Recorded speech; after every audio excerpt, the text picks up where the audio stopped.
Well, I think that is a wonderful thing that so many people from all over the world come together to talk about the problems we are having at the moment in our world and how we can work together to change it so that it is more equality and more harmony and more peace. The young people, the new generation of growing up, youngers becoming adults, they will run the future of our countries. So if they learn of the evil that has happened and really want to change things, they want to be generous and help and to more equality, then we are successful. And the young people are interested. Who wants to live in a corrupt, bitter world? So they're full of hope and they are very keen always to what can we do to create a better world.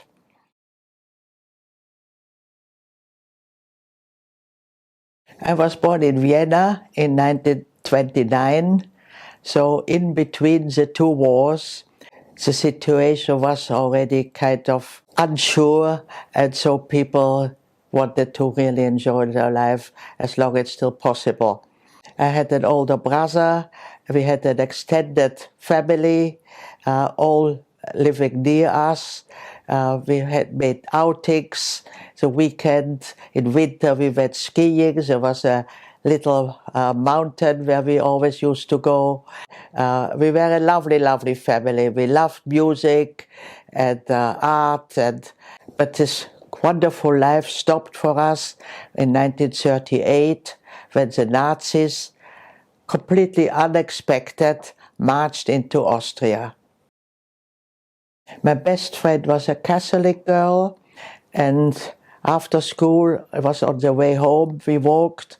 I passed her home, and I usually stopped off there for a little game or a little Vienna biscuit or something. And but after the Nazis had come in, I didn't know there was a change suddenly. And when the mother saw me, she looked with such hatred at me and said, "I never want to see you here again." And she slammed the door in my face. And my brother, who was 12 years old, he came home the next day from school and he looked terrible. His face was all full of blood, his clothes were torn. And when my parents asked him, "Heinz, what on earth have you done?" And he started to cry and he said, "My best friends did that and the teacher just watched it happening." So it was really a shock for us. I think my parents had been expecting something like that, and my father said, "I'm leaving as soon as possible, and as soon as I can, I ask you to follow us. I'm going to Amsterdam." And eventually we got visas to go to Belgium. So we moved to Belgium. I didn't know a word of French. I was in shock. I had lost my friends, I had lost my family. In the meantime, Hitler went into Czechoslovakia and the Second World War started. In February 1940, during the war, we got a visa to visit him in Amsterdam for 3 months. My father had hired a furnished apartment on a very nice square, the Merwedeplein. It was like a triangle with a skyscraper, 8 floors. It was the highest building in Holland at the time. And some grass in the middle for children to play and so on. And one day a little girl came to me and introduced herself. She said, "You are new here. My name is Anne Frank. Where do you come from?" And I said, "From Austria." So she said, "German speaking. Oh, you must meet my father." And she took me to her apartment to meet Otto Frank, who later became my stepfather. Of course, I'd never ever dreamt something like this would happen. So when the Germans had invaded, very slowly measures against the Jewish population was taken. At first it was a nuisance and not life-threatening. And the Dutch said, "Don't worry, you belong now to us, we are going to protect you. And so we spent 2 years being afraid to be caught, till we were betrayed by a Dutch nurse who pretended she was a resistance member, but she really worked for the Nazis.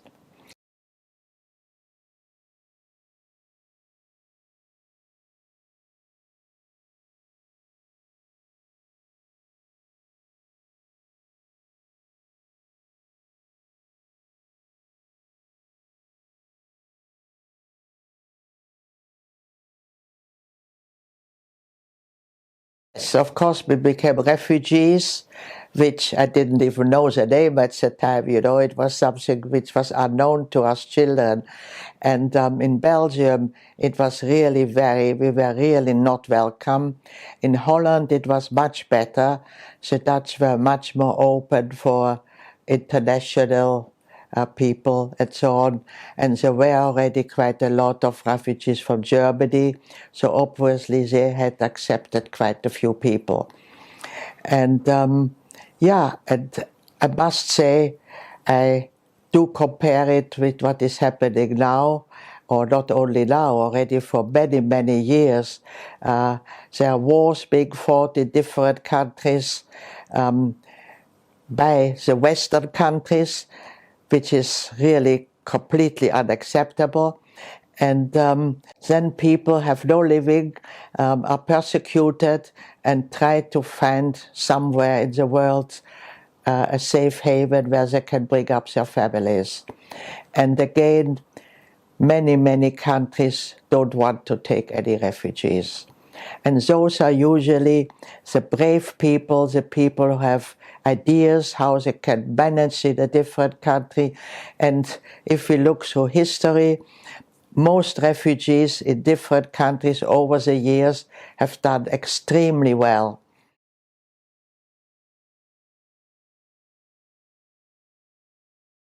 I don't believe what Anne Frank says, that she still believes that people are good at heart. When I came back from the camp, I was full of hatred, especially when I heard that my father and my brother would not make it, would never come back. I really wanted to commit suicide. I was so depressed about the situation. And it was Otto Frank and his father who came, who'd lost his whole family. He came to talk to me, and I told him, I hate, I'm miserable. And he said, I don't hate. And I said, what? How can you not hate after you've lost everything? And he said, how can I hate my own people? And the people you hate, they live happily. They don't know that they're hated, but you feel bad. And I realized, yes, I do feel bad, but I can't help it. So I hated for many, many, many, many years, and I was not a happy person. Didn't want to go to Austria, didn't want to have anything to do with Austria. But one particular event changed my mind. In London, I spoke to a German high school. After lunch, I sat next to a young boy. He was about 13, 14 years old. And I asked him, are you mixing with the English population? After all, you live in England.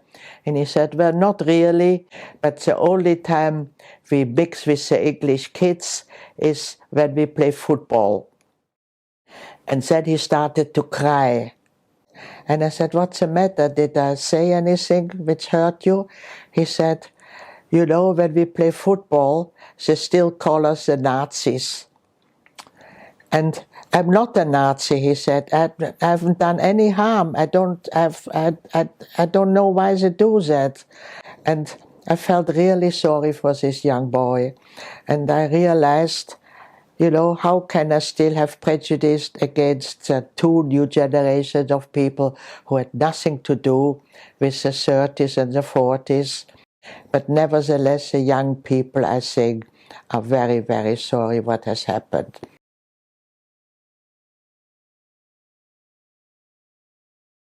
Well, as I say, there are a lot of wonderful people around, and they are speaking up, and they make organizations, and they make clubs, and they help people and talk to people, and hopefully, eventually, people will realize that to be a good person, to do good, makes you personally feel much better than we do anything in hatred. You have to even always have hope that things can get better. But we all have to work together, not just young people and middle-aged people, but especially, I think, the government. The government has the power to change the world.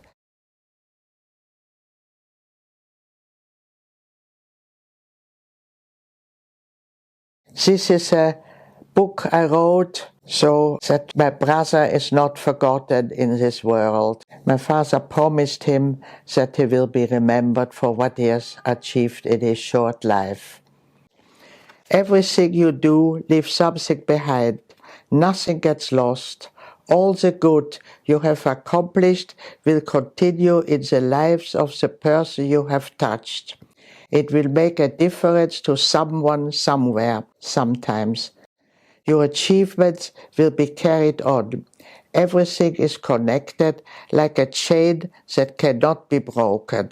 In life, you must always hope for a better future or you won't be able to carry on.